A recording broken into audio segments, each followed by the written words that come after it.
Muy buenas amigos, aquí estoy con otro viernes de denuncia. Hoy hablaré de un tema del cual la dictadura cubana no habla, no lo discute, no lo analiza siquiera con sus núcleos del partido, para que por lo menos los militantes, esa gente de vanguardia que dicen ellos son, supiera cómo está la situación de Cuba con relación a la deuda externa. Fidel habló mucho de deuda externa en los años 80, nunca habló de la nuestra, ya se lo había dicho en otro momento. Pero bueno, se calcula que Cuba a finales de los años 80 tenía una deuda externa de alrededor de 60.000 millones de dólares con diversos países. Solo con Rusia, no estamos hablando de la Unión Soviética, sino de Rusia, a Rusia le debía 33.000 millones de dólares. De esos 33.000, 13.000 eran de los intereses que Cuba nunca pagó a lo largo de los años de ese comercio que sí era beneficioso con la Unión Soviética, en este caso con Rusia, pero no le pagaba a nadie, o sea, a nadie del campo socialista. Y bueno, al Club de París desde los años 80, 85, 86, o sea, estamos hablando de deudas externas de Cuba o de deudas de hace 30, 40 años. No vamos a hablar de deudas que ellos han contraído últimamente, ya últimamente nadie les presta porque ellos no pagan. Entonces, bueno, al Club de París le debían 11.000 millones de dólares. Están oyendo esto, ¿no? Son 11.000 millones de dólares. Entre esos dos ya habían 44.000 millones. Después veremos algunos de los países con los que Cuba está endeudado en este momento y el monto de esa deuda. Putin, el zar de todas las Rusias, en su visita del 2014 acá a Cuba, le condonó 30.000 millones de dólares. Dejó 3.000 millones para pagarlo en 10 años. O sea, ya han pasado 8 años de esos 10 y la deuda de Cuba con los rusos no ha disminuido, ya está en 3.500 millones de dólares. Se sigue incrementando. Estamos hablando de deudas que nada tienen que ver con las medidas de Trump. No, nada que ver con eso. Y entonces veamos acá cuáles son los mayores acreedores de Cuba. Por ejemplo, al Club de Londres, Cuba le debe 5.000 millones de dólares. Es fácil decirlo, pero son 5.000 millones. A Rusia, como les decía, le debe 3.500 millones. A China, 3.000 millones. Al Club de París, 2.800 millones de dólares. A Argentina, 3.700 millones, disculpen, a Argentina 2.700 millones de dólares, a España 2.200, al Standard Bank 1.344 millones, a Brasil 1.250 millones, son cifras que más o menos casi todas están redondeadas, o sea, entre 1, 2, 3, 4, 5, 6, 7, 8 países, Cuba debe 21.000 millones de dólares, casi 22.000. Hay otros acreedores acá de Cuba. Está Japón, 400 y pico de millones de dólares. República Checa, 200 y pico de millones. Uruguay, recuerden que hace unos 10, 15 años, no recuerdo qué situación se presentó en Uruguay, y Cuba quiso regalarles las vacunas. Y el gobierno de Uruguay le dijo, no las regales, yo te las pago, pero págame lo que me debes. O sea, hasta Uruguay. A México, la deuda con México es unos cuantos millones de dólares. Y voy a poner un ejemplo de cómo Cuba nunca paga y cómo por eso es muy difícil que alguien les preste.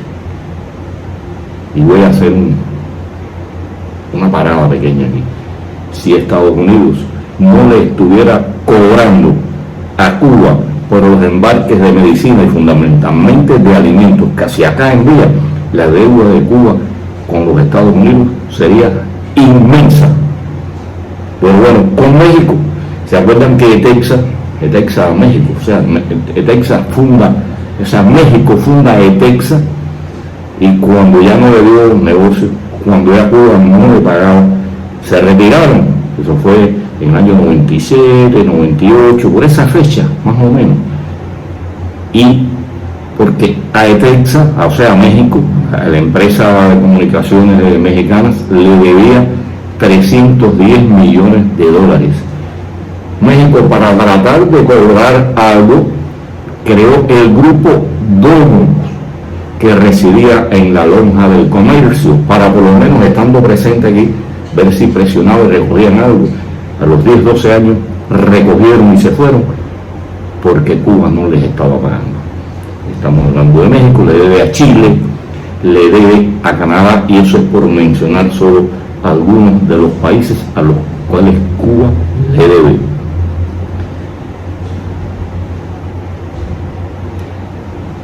Se calcula que en estos momentos Cuba debe alrededor de 30.000 millones de dólares.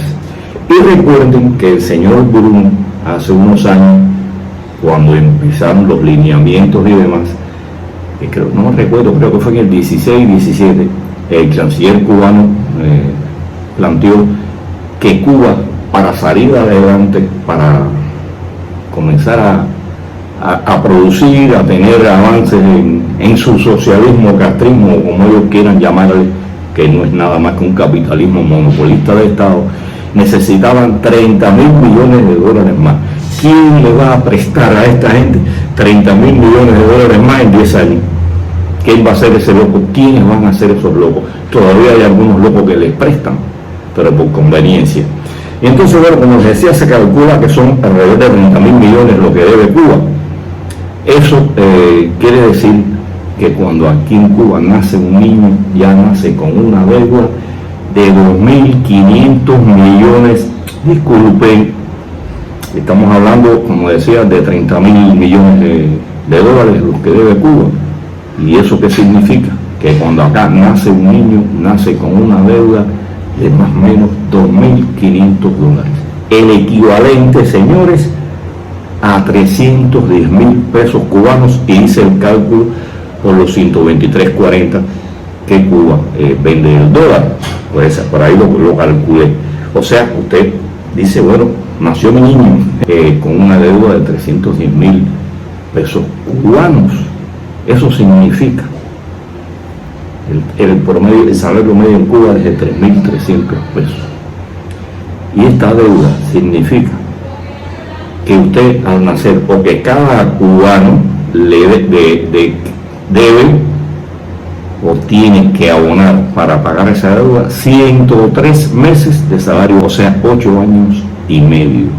O sea, usted gana 3.300, 3.400, 5.000, o gana 2.000, y usted va a estar años dedicando todo eso que usted gana a pagar lo que le toca de la deuda que ha contraído la dictadura cubana, que ha manejado mal todo el comercio, y no me cansaré de repetirlo, y no soy yo quien lo dijo. Juan Triana, profesor de economía de la Universidad de La Habana, lo dijo, que el comercio y los convenios que Cuba había establecido con el campo socialista eran súper beneficiosos, y con todo eso aquí tienen.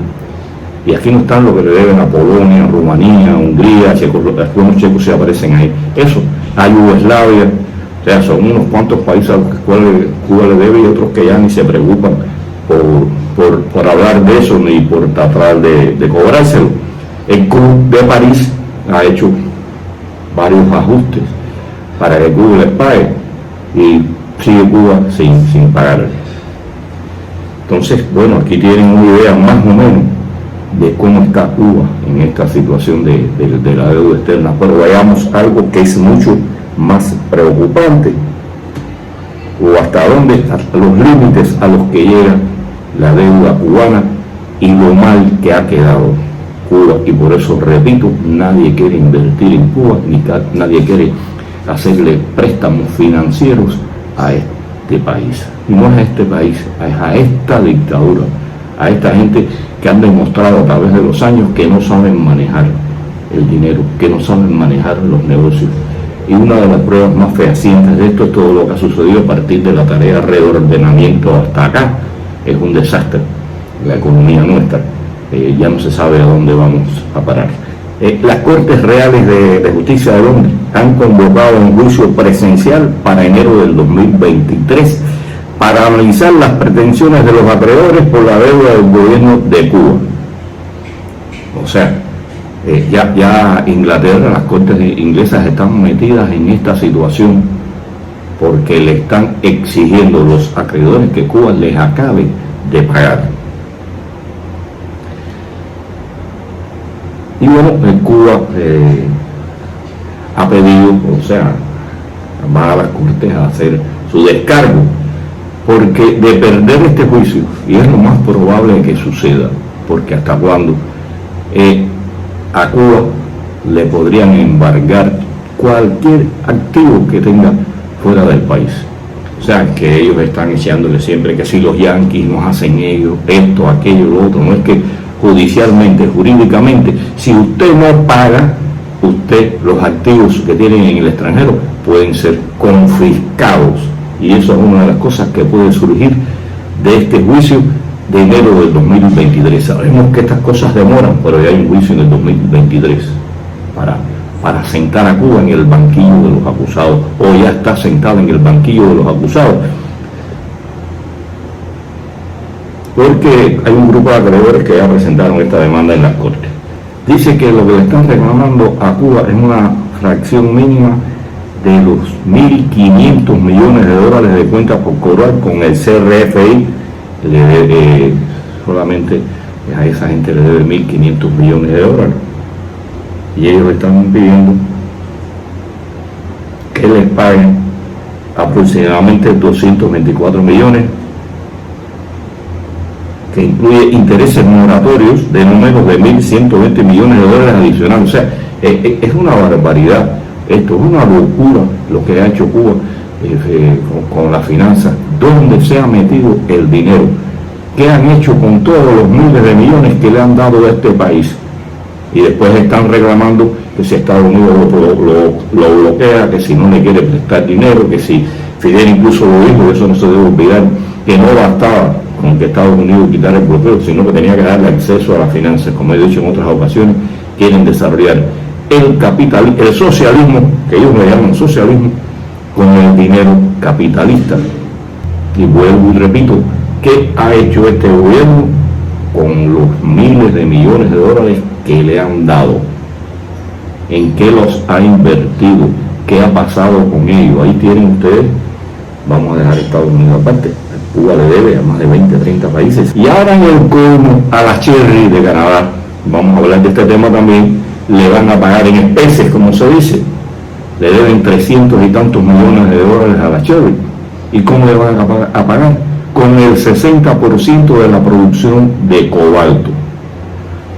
Que de hecho, me imagino que estas cuentas están sacadas en base a los planes que ellos se hacen. Y por ejemplo, el plan del año pasado se cumplió a un 60%. O sea, convencido estoy que la Cherry está tratando de cobrar algo. ¿Por qué? Y además, usted dice, bueno, ¿y cómo vamos a ir pagando las otras? Si aquí, por ejemplo, el azúcar, esta zafra que pasó, señores, no llegó ni a 300.000 toneladas de azúcar, no alcanza, creo, ni para abastecer el país.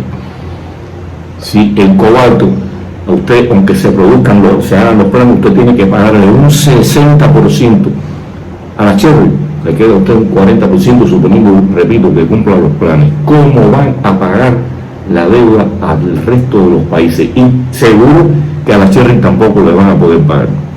Entonces, esta noria, este círculo vicioso de tú me prestas y yo no te pago, viene arrastrándose desde que triunfó prácticamente la revolución, y no van a poderlo resolver ahora, porque ahora más que nunca el país está destruido, las industrias destruidas, no se produce alimento, no se produce cobalto, no se produce azúcar, no se pesca. Entonces va a seguirse incrementando la deuda con el mundo, y es lógico que a los malapagas nadie les preste dinero. Yo no sé qué esperan estos señores para irse de este país, porque día a día que permanezcan aquí van a seguir hundiendo aún más económicamente, socialmente a nuestro pueblo. Un saludo a todos, hasta la próxima.